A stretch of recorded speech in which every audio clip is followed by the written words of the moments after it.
Hey guys, it's RodimusPrimal. I am back with another video, and today Hasbro, in anticipation for their PulseCon this weekend, has given us a first look for the next generation's line, which is going to be known as Transformers Legacy. The very first two figures have now been shown, and we can now take a look at them. We're also going to be talking about a little bit about Rise of the Beasts and a passing on a G1 voice actor. So without further ado, let's sit back, relax, make sure you're subscribed to the channel, and let's transform and roll out.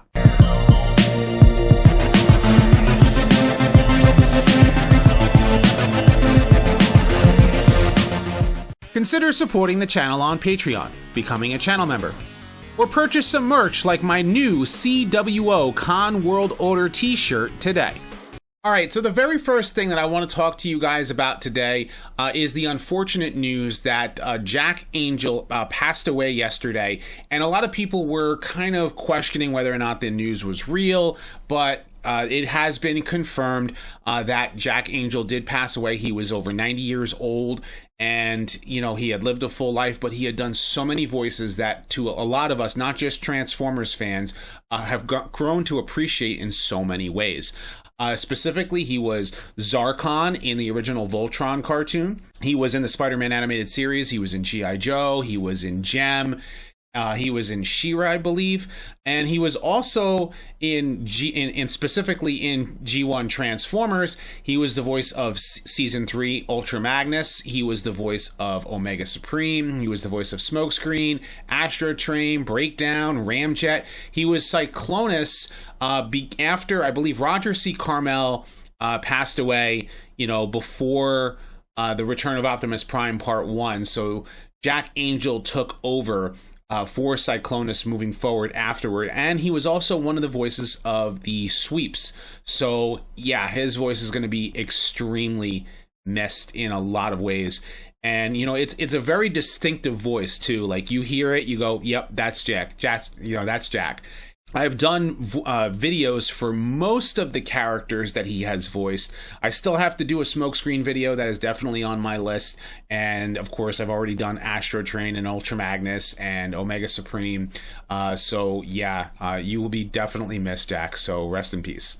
Now, the next bit of Transformers news is about Rise of the Beasts. Some people are really excited about this. There's been a lot of footage seeing the vehicles driving by down in South America, and we're seeing the footage of is a lot of different style vehicles. So we might see a lot of different Autobots and Decepticons that, or maybe not necessarily Decepticons, Terracons, that we don't necessarily know who they are because they've only given us a small taste.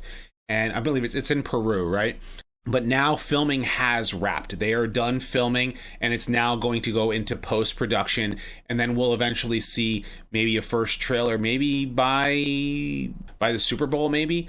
That would be really, really cool to actually see, because I'm looking forward to this movie simply because I'm hoping that we can get a good Transformers movie as a sequel. A lot of people liked Bumblebee, felt it reinvigorated the franchise, and maybe this one will be able to do, leaps and bounds above that, even more so than any previous Transformers film could before in the past. So we'll see where they go.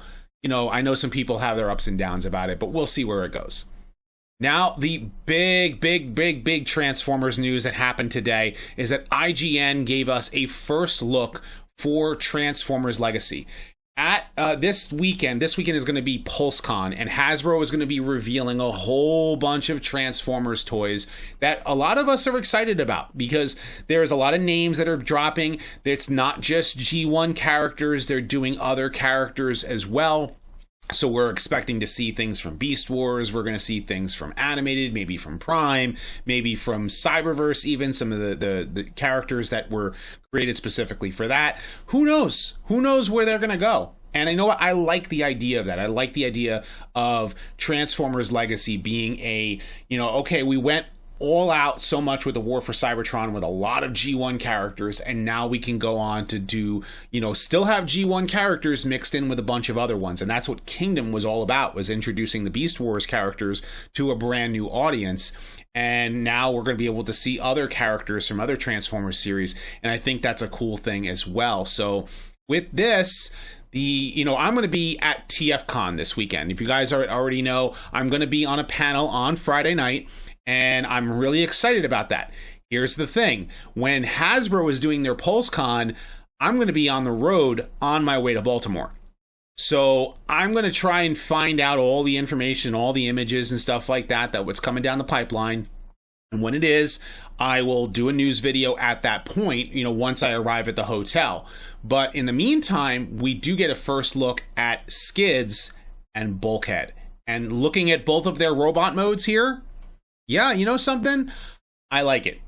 I really dig them. So taking a first look at Skids, in particular, his robot mode is a very square, which I was questioning a little bit. I'm looking at it and going, it's a little more square than even for G1 Skids.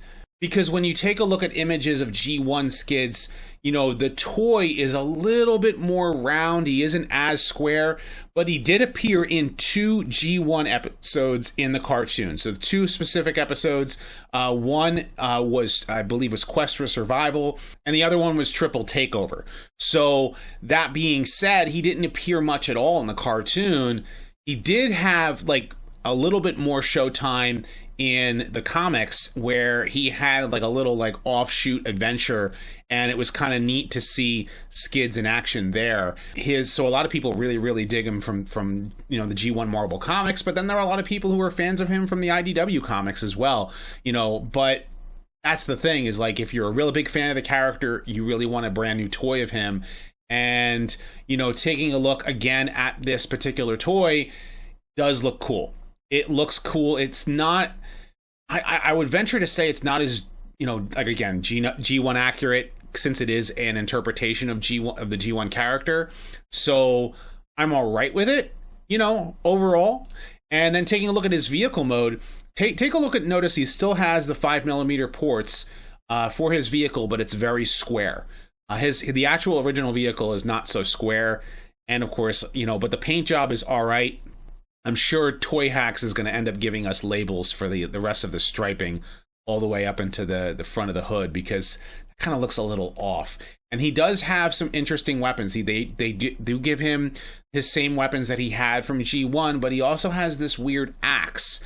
And I'm wondering if the Legacy toy line is going to have a battle axe, or this clear plastic weapon gimmick that they're going to give us, because when you take a look at this image here, where he's holding the blaster in one hand and in the 2 hands, and he's got the axe on his back, it kind of makes you wonder, is there an ulterior motive to the energy weapons that you see out of these toys? So that really is the question that I want to know specifically. Now, Bulkhead was on my top 5 list. If you guys had saw my top 5 list video, I had said that there were 5 specific G1 or non-G1 characters that I wanted to see them make brand new Generations figures for. So far, Dinobot has been made. I mean, heck, they made Black Arachnia and Barricade, which were on my honorable mentions. I still want to see Demolisher. I still want to see a couple of other characters. I want to see Obsidian and Strika. But Bulkhead, I believe, was my number 2. Slipstream is my number 1. I want to see a G1-ified female body Seeker for Slipstream that looks like the other Seekers, but fits the aesthetic, in a lot of ways. But Bulkhead here is a character that I love, both the animated and the Prime character, and I honestly feel that Bayformer's Hound is really, in my eyes, like the movie version of Bulkhead. He doesn't fit Hound as a character. He fits Bulkhead better. And that's just me liking the character. I love the character of Bulkhead. I love both the animated version and I love the Prime version. A lot more than the Energon one, that's for sure, because that one is technically supposed to be an old man Springer. But, you know, looking at the vehicle mode, take a look at first and notice that there are mini-con ports. So I don't know if they're going to end up doing mini-cons in the future, or if it's just going to be the weapons that are going to have ports in a lot of different places. But people were wondering, like, why did they use this square vehicle? And I took a look up the M1078 LMTV. It is a military truck. I have friends who are other YouTubers who are in the military, have seen these vehicles all over the place, and they decided to go for this. This looks like Movie Hound, this vehicle specifically. I know it's a different vehicle for Movie Hound. So when I see this vehicle, I go, yeah, you know what? Since that character technically is, in a way, is supposed to be Bulkhead, this makes perfect sense. So I like the idea of this particular character becoming this vehicle. The other thing is that this has a lot of repaint potential. You know, Hasbro, they're never going to do something that's going to end up being, you know, not repaint worthy. I love the head sculpt on him. He looks the character. That's the great thing, is that you've got this Bulkhead head with the, you know, with that mouth plate like it's supposed to be. And, you know, a lot of people are like, oh, he's so square. Why does he have to be G1ified? They're going for the vehicle. That's what I think that they were going for. They were going, okay, we're going to do Bulkhead. Hey, I like this vehicle. This vehicle really works for Bulkhead. You know, kind of matches that whole Bayformers aesthetic while still, you know, mixing in the animated and the cyber, you know, the not Cyberverse, but Prime character. So it's it's like a mishmash in that way. And I love it. I love it. He matches in a lot of ways, like really cool. And then taking a look at his weapons, he has a handheld, that Energon Gatling gun, and then he has the mace. Oh, I love it. Having that mace, it would be kind of cool if he had a string somehow, so he can, like, you know, fling it around and, you know, do something cool with it. But I dig it. I think it's really, really cool. I also like the fact that the back section becomes like a backpack, or it can become a shield. Very much matching Bayformers and, you know, Age of Extinction Hound, where he has a shield, a battle shield that can become, you know, a backpack as well, because that kind of is what you kind of think of when you think of the character of Bulkhead. I love it. I think he looks awesome. This is what I've wanted out of the character for a while. I know people are, you know, you still have the figures out there for Prime, you still have the figures out there for animated, and they are, you know, that's the one thing that I'm thinking about, is that, you know, for a lot of people, they want if they want to accept a new character, sometimes they want the aesthetic to match the other figures in the line. And I think that's what they're going for with this, is that they're going to try and, you know, kind of make the figures in the line, you know, reach a certain aesthetic, but yet they're going to honor all of the previous characters that you've known and you've loved from previous Transformers series, and I look forward to where they're going to go with it. I hope to see an Armada Demolisher, and maybe we might see a much better figure for Armada Starscream. I don't necessarily would want an Armada Starscream for my own collection, you know, but I know a lot of people are big fans of Armada, and I would like to see an Armada Starscream, you know, for the people who really want that character done well, you know, as far as a toy. Because that first lineup of Armada toys, those molds are bricks. You think G1 figures are bricks? Armada figures. It's like, you know, for G1, you understand it's because it's the, you know, breakthrough in engineering, whereas in Armada, it's all about the gimmick, and the figures were bricks. And it's like, well, these characters mean a lot to Armada fans, and people who grew up watching Transformers Armada want their characters taken care of. And I feel the same way about Transformers Prime. People grew up on that cartoon. They want, you know, newer versions of characters that they really love and they would love to see toys for, and done well, made into really good toys. That's really what it is. It's a balancing act, you know what I mean? So, like, when you're you know, look at how they brought Barricade into the War for Cybertron trilogy. Yeah, he's a smokescreen retool, but that was done by an artist who is in the industry, and they were like, you know what, we really like that design, why don't we apply that to a toy? And you know what, they did it, and it works. People like it. It's cool.